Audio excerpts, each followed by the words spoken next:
შესაძლებელია წარსულის შეცვლა თუ ის უკვე მოხდა? ალბათ არა. მაგრამ შესაძლებელია შეიცვალოს ის კვალი, რომელიც წარსულმა ჩვენში დატოვა. და სწორედ აქ მივდივართ კარმის თემამდე. სიტყვა კარმა ხშირად არასწორად გვესმის.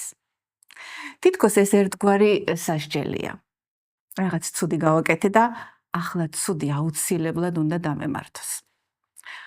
მაგრამ კარმა სასჯელი არ არის. მარტივად რომ ვთქვათ, კარმა მოქმედებისა და შედეგის კანონია. ჩვენს მოქმედებებს, არჩევანსა და გამოცდილებებს თავისი შედეგები აქვთ. და იოგურის სწავლების მიხედვით, ისინი გარკვეულ კვალსაც ტოვებენ ჩვენში. ზოგჯერ ეს კვალი ჩვენს განმეორებად რეაქციებსა და ცხოვრებისეულ პატერნებში ვლინდება. რატომ ვრეაგირებ ისევ ასე? რატომ მიჭირს რაღაცის გაშვება?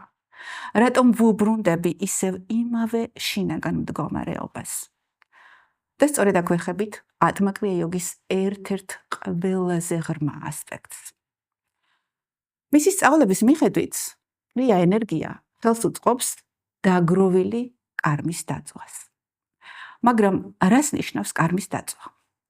ეს არ ნიშნავს წარსულის წაშლას. და არც იმას, რომ რამდენიმე პრაქტიკის შემდეგ ყველა პრობლემა ჯადოსნურად გაქრება.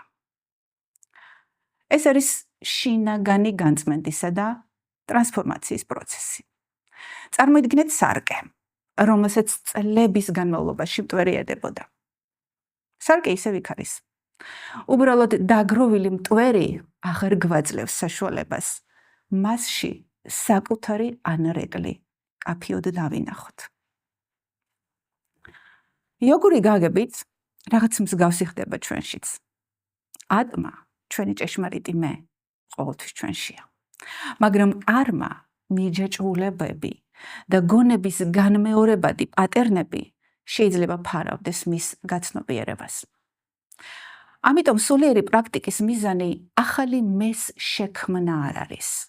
მისი მიზანია თანდათან გავთავისუფლდეთ იმისგან, რაც ხელს გვიშლის, დავინახოთ ჩვენი ჭეშმარიტი ბუნება და ვიცხოვროთ ჩვენი სულის დანიშნულების შესაბამისად. რომ შევაჯამოთ, ატმაკრია იოგა ადამიანს ეხმარება დაწვას დაგროვილი კარმა.